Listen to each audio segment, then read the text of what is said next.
Tapping case ఇన్వెస్టిగేషన్లో భాగంగా మరి నన్ను సిట్ అధికారులు విచారణ కోసం పిలిపించడం జరిగింది.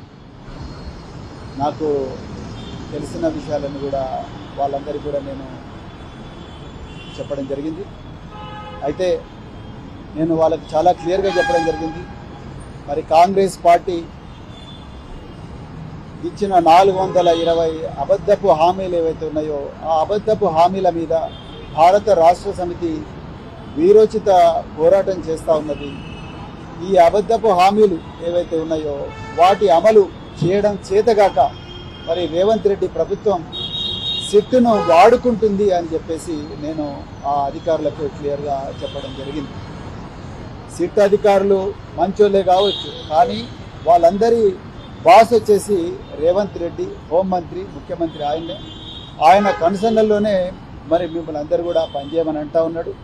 రాజకీయ ప్రత్యర్థుల మీద ఆయన ప్రతీకారం తీర్చుకుంటా ఉన్నాడు, దానికి సిట్టును వాడుకుంటున్నాడు అని చెప్పేసి చాలా క్లియర్గా నేను మరి పోలీస్ అధికారులకు కూడా చెప్పడం జరిగింది. అదేవిధంగా మరి తెలంగాణలో కాంగ్రెస్ పార్టీ అధికారంలోకి వచ్చినప్పటి నుండి విచ్చలవిడిగా ఫోన్లు ట్యాప్ చేస్తూ ఉన్నది. చివరికి వాళ్ళ క్యాబినెట్ మంత్రుల ఫోన్లు హ్యాక్ చేస్తూ ఉన్నాడు రేవంత్ రెడ్డి అని కూడా సిట్ అధికారులకు నేను రాతపూర్వకంగా ముఖ్యమంత్రి రేవంత్ రెడ్డి గారి మీద కంప్లైంట్ కూడా సిట్ అధికారులకు ఇవ్వడం జరిగింది. నేను సౌత్ ఫస్ట్ పోస్టులో వచ్చినట్టుగా నేను ఆ ఎవిడెన్స్తో సహా సిట్ అధికారులకు ఈ కంప్లైంట్ ఇవ్వడం జరిగింది. రేవంత్ రెడ్డి గారు ఫోన్లు ట్యాపే కాదు, మరి డార్క్ వెబ్లో అత్యంత ఆధునిక అత్యంత ఖరీదైన సాఫ్ట్వేర్ టూల్స్ వాడుతూ తన ఓన్ మంత్రుల మొబైల్ ఫోన్లను హ్యాక్ చేస్తూ ఉన్నారు. ప్రతిపక్ష నాయకుల మొబైల్ ఫోన్లు కూడా హ్యాక్ చేస్తూ ఉన్నారు. మిగతా బిజినెస్ మెన్ల మొబైల్ ఫోన్లు కూడా హ్యాక్ చేస్తూ ఉన్నారు అనేది పూర్తిగా సౌత్ ఫస్ట్ పత్రిక రాసింది. దీని మీద కూడా పూర్తిగా ఎంక్వైరీ చేయాలి. ఆ మంత్రులను మీరు సిట్ ఆఫీస్కు పిలిపించాలి. వాళ్ళ ఫోన్లు కూడా మీరు ఎగ్జామిన్ చేయాలి. వాళ్ళ ఫోన్ల మీద కూడా ఫోరెన్సిక్ ఎగ్జామినేషన్ చేయాలి. వాళ్ళ ఫోన్లలోకి ఏ విధంగా మరి సాఫ్ట్వేర్ మాల్వేర్ పంపించిన విషయాల మీద కూడా పూర్తిగా ఎగ్జామిన్ చేయాలని చెప్పేసి కూడా నేను సిట్ అధికారులను కోరడం జరిగింది.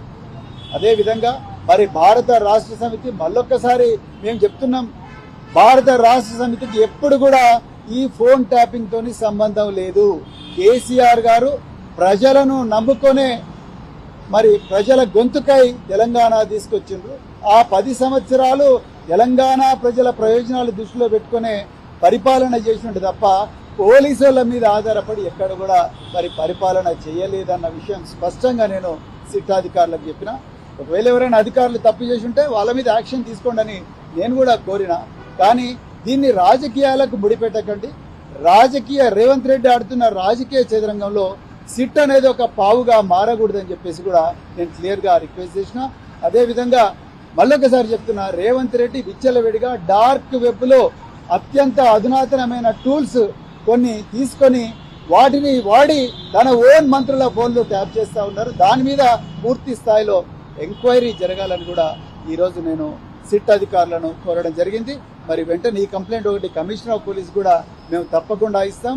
దీని మీద పూర్తి స్థాయి విచారణ జరిగేదాకా కూడా మేము ప్రభుత్వం మీద పోరాడుతూనే ఉంటామని చెప్తూ మరొకసారి సహకరించిన మీడియా మిత్రులందరూ కూడా హృదయపూర్వక ధన్యవాదాలు చెప్తూ జై తెలంగాణ, జై కేసీఆర్.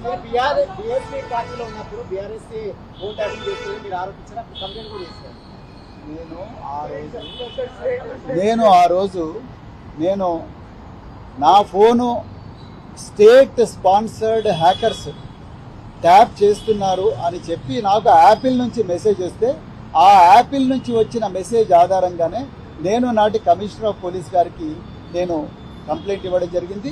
ఆ కంప్లైంట్ ఏమైందని చెప్పేసి నేను ఈరోజు సిట్ అధికారులు కూడా అడగడం జరిగింది. గతంలో బీఆర్ఎస్ పార్టీపై కూడా అనేక ఆరోపణలు కూడా నేను మళ్ళీ రిపీట్ చేస్తున్నా. నేను యాపిల్ నుంచి వచ్చిన మెసేజ్ను కమిషనర్ ఆఫ్ పోలీస్ గారికి ఇచ్చిన, అంతకుమించి నేను ఎక్కడ కూడా ఏమీ చేయలేదని క్లియర్గా చెప్తాను. నన్ను పిలిచింది 243/2024 పంజాగుట్ట పోలీస్ స్టేషన్లో. దాంట్లో భాగంగానే రేవంత్ రెడ్డి చేస్తున్న విచ్చలవిడి ట్యాపింగ్ మీద కూడా నేను ఎంక్వైరీ చేయాలని చెప్పేసి సిట్ అధికారులను డిమాండ్ చేశాను.